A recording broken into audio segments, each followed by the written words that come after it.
అందరికీ నమస్కారం. ఈరోజు కథ హిట్లర్ ఎపిసోడ్ 327. ఇక స్టోరీలోకి వెళ్తే, ఒకప్పుడు టాప్ మోస్ట్ ఫోటోగ్రాఫర్ ఈరోజు లైమ్లైట్లో లేకపోవడానికి కారణమైన వ్యక్తి ఎవరో అతన్నే గెస్ చేయమని చెప్పాడు మోహిత్. అసలు చాలా తక్కువ టైం ఉంది, ఇప్పుడు క్విజ్ ప్రోగ్రాం పెట్టడం మానేసి అసలు విషయం చెప్పు అని సీరియస్ అవ్వడంతో, ఇదంతా యోగిత పర్సనల్ ఫోటోగ్రాఫర్ వల్ల జరిగిందని చెప్పాడు. అతనితో ఇంకాసేపు కాల్ మాట్లాడి ఫోటోగ్రాఫర్ గురించి మరిన్ని వివరాలు తెలుసుకొని కాల్ కట్ చేసిన హర్ష ఒక నిర్ణయానికి వచ్చాడు. అక్కడి నుండి నేరుగా ఫోటోగ్రాఫర్ దగ్గరికి వెళ్ళి తను తాను పరిచయం చేసుకొని ఒక ముఖ్యమైన విషయం మాట్లాడాలని చెప్పాడు Harsha. Hi mister Harsha, this is Daniel. Mohit లాంటి ఫేమస్ హీరోకి మేనేజర్ అయిన మీరు నన్ను కలవడానికి ఎందుకు వచ్చారో తెలుసుకోవచ్చా అని స్ట్రైట్గా అసలు విషయంలోకి వచ్చాడు. ఈ కంపెనీలో మీరు ఒక టాప్ మోస్ట్ ఫోటోగ్రాఫర్ అని విన్నాను. మ్యాగజైన్ కవర్ ఫోటోలో మోహిత్ ఇంకా మాన్విత ఫొటోస్ ప్రింట్ చేయడానికి మీరు హెల్ప్ చేస్తారా, వాళ్ళకి మంచి ఫొటోస్ తీస్తారా అని అడిగాడు హర్ష.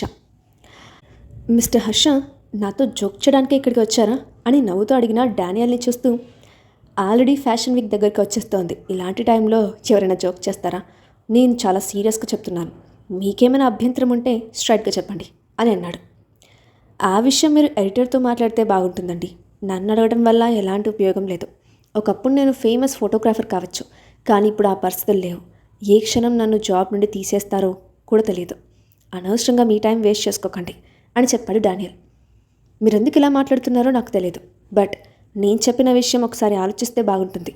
ఇది కేవలం మోహిత్ వల్లనే కాదు, నీ కెరీర్ కూడా చాలా బెనిఫిట్ అవుతుంది. తొందరపాటుతనం వల్ల మీరు కోల్పోయిన ఫేమ్ మొత్తం తిరిగి వచ్చే శుభమైన అవకాశం ఇది. ఎందుకంటే ఇప్పుడు మీరు తీయబోయే ఫొటోస్ అన్నీ ఫ్యాషన్ వీక్లో డిస్ప్లే అవుతాయి. కాబట్టి ఒకసారి ఆలోచించి నిర్ణయం తీసుకోండి. తెలివైన వాడు అవకాశం క్రియేట్ చేసుకుంటాడు, కానీ అవకాశం వచ్చే వరకు ఎదురు చూస్తూ కూర్చోడు అని తన అభిప్రాయాన్ని చెప్పాడు హర్ష.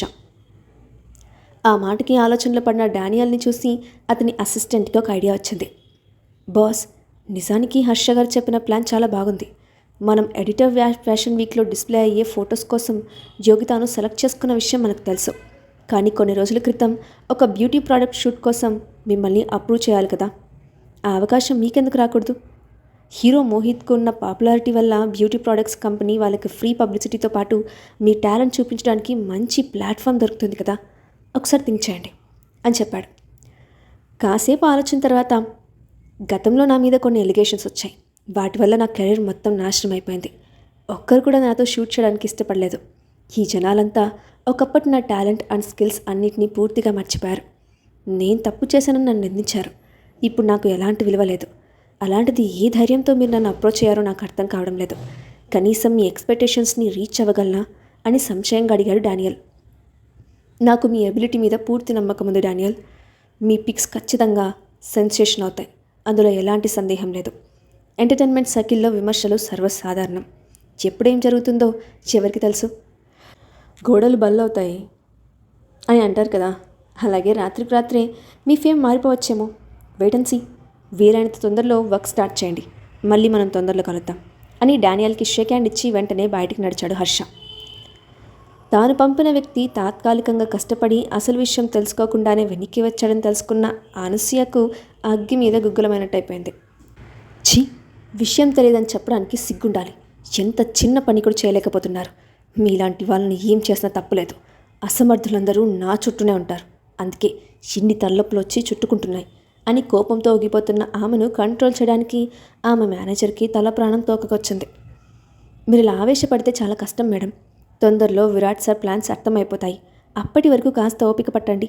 అసలు విషయం తెలియకుండా మీ పాటికి మీరు ఊహించుకొని నోరు జారితే నష్టపోయేది మీరే అని సలహా చెప్పింది ఆమె మేనేజర్.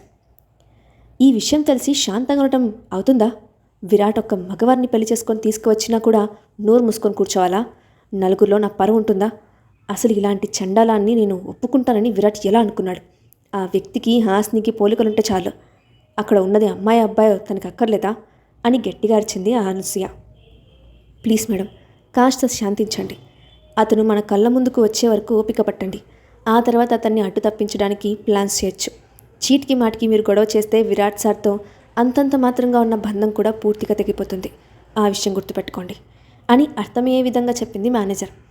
ఆమె చెప్పిన విషయం నిజమే కావడంతో ఆలోచనలో పడింది అనసూయ. ఎడిటర్ ఆఫీస్ నుంచి నేరుగా కంపెనీకి చేరుకున్న హర్ష దగ్గరికి అతని అసిస్టెంట్ వచ్చి ఫ్యాషన్ వీక్ జరగడానికి ముందే ఒక ప్రముఖ కంపెనీ వారు ఏర్పాటు చేసిన డిన్నర్కి సంబంధించిన ఇన్విటేషన్ అతని చేతిలో పెట్టాడు. దాంతో పార్టీకి రెడీ అవ్వడం కోసం త్వరగా ఇంటికి చేరుకున్న అతనికి పిల్లలిద్దరూ కేరింతలు కొడుతూ కనిపించారు. వాళ్ళని చూసి చిరునవ్వుతో నవ్వుతూ గదిలోకి వెళ్ళిన హర్ష ఒక మంచి సూట్ బయటకు తీశాడు. అదే సమయంలో గదిలోకి వచ్చిన విరాట్ అతని చేతిలో ఒక అందమైన సూట్ పెట్టి వేసుకోమని చెప్పి బయటకు వెళ్ళిపోయాడు.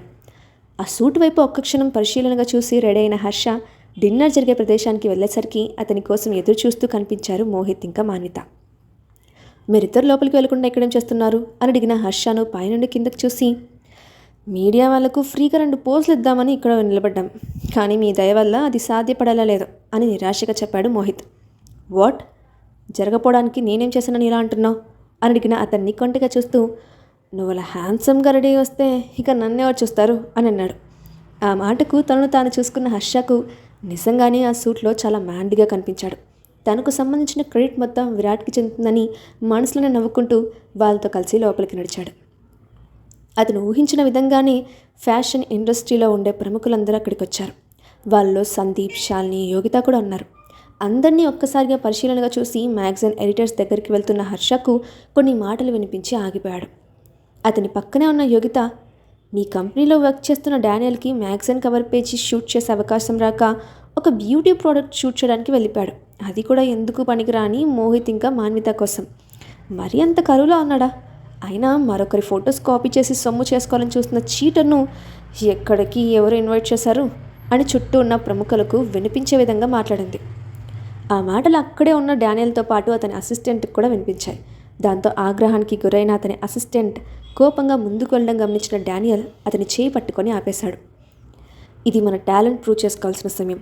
వాళ్ళు వాగిన వాగుడికి సమాధానం మన వర్క్తో చెప్దాం, డోంట్ వరీ అని అతనితో చెప్పాడు.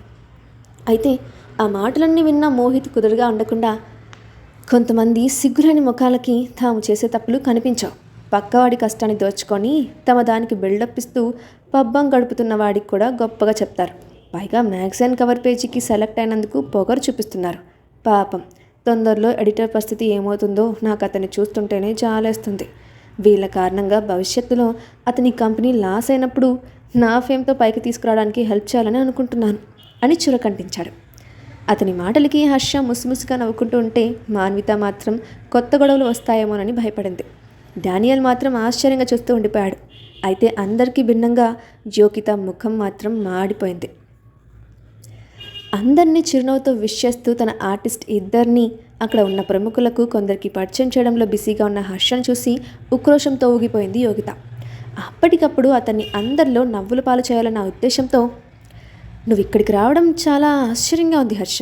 నీలాంటి ఒక సాధారణమైన స్థాయి మేనేజర్ ఇంత పెద్ద ఈవెంట్కి వచ్చాడంటే నాకేదో అనుమానంగా ఉంది.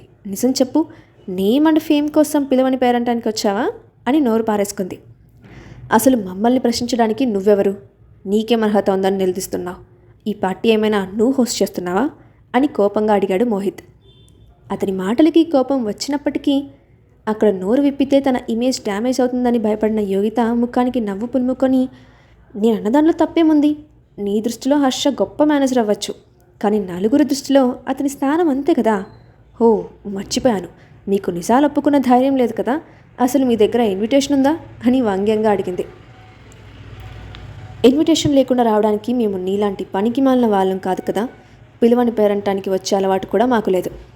ప్రతి చిన్న పనులను తలదూర్చడం మానేసి వచ్చిన పని చేసుకో అని కోపంగా చెప్పాడు మోహిత్. ఆ విషయం నువ్వు కాదు, నీ మేనేజర్ చెప్పాలి. నాకు తెలిసి మీలాంటి వాళ్ళకి ఇన్విటేషన్ రావడం అసంభవం. అసలు విషయం బయటపడితే నలుగురిలో తలదించుకోవాల్సిన పరిస్థితి వస్తుంది. అంతవరకు రానివ్వకుండా ఇప్పుడే మీరు ఇక్కడి నుంచి వెళ్ళిపోండి. అసలే యోగిత నీ మీద కోపంగా ఉంది.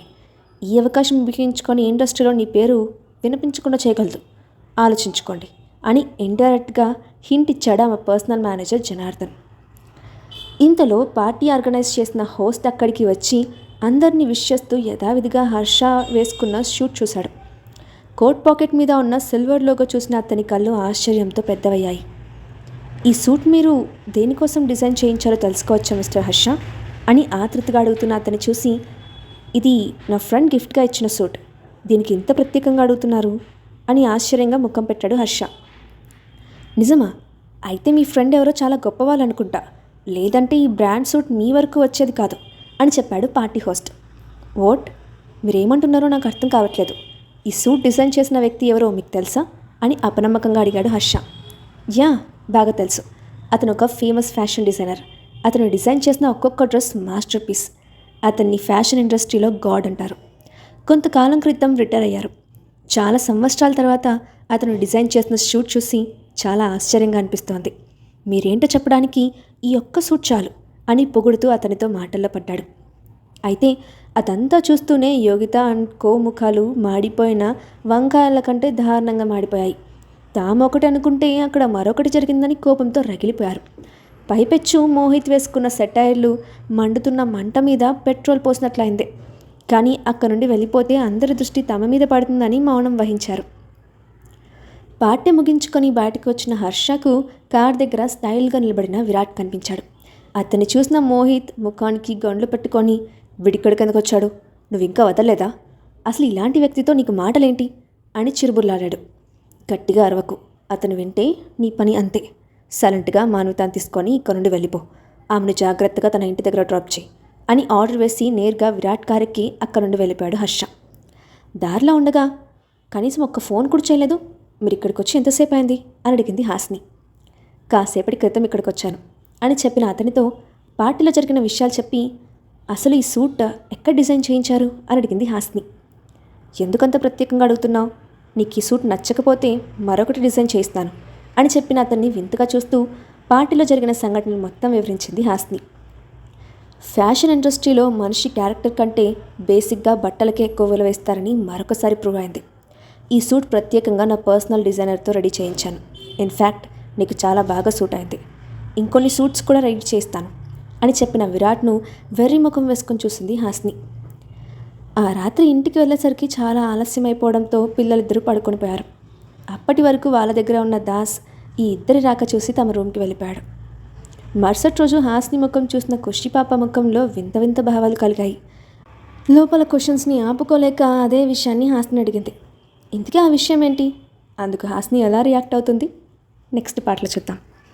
ఈ స్టోరీ పార్ట్ ఎలా ఉందో కింద కామెంట్ బాక్స్లో మీ ఒపీనియన్ని షేర్ చేయండి. అలాగే ఇలాంటి మరిన్ని స్టోరీస్ కోసం మా ఛానల్ని తప్పకుండా సబ్స్క్రైబ్ చేసి పెట్టుకోండి. Thanks for watching.